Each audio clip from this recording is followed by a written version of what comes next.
নগরবাসীর নাগরিক সেবা নিশ্চিত করতে চট্টগ্রাম সিটি কর্পোরেশনের ওয়ান স্টপ নাগরিক সেবা অ্যাপ আমাদের চট্টগ্রাম উদ্বোধন হয়েছে আজ।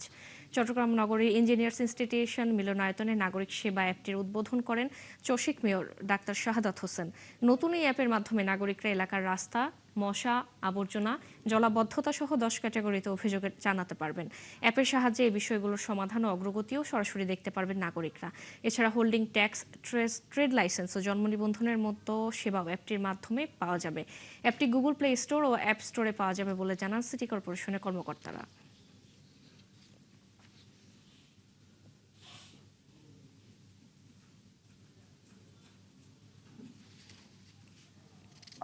মনিটরিং করবে অ্যাজ আইটি স্পেশালিস্ট, আর অন্য ডিপার্টমেন্টের যারা বিভাগীয় প্রধান আছে সবাই এই কাজগুলো স্ব ডিপার্টমেন্টে যদি করতে থাকে তাহলে আমার মনে হয় আমরা কিছুটা জনগণকে এটা স্বস্তিদায়ক জায়গায় আমি নিয়ে যেতে পারবো।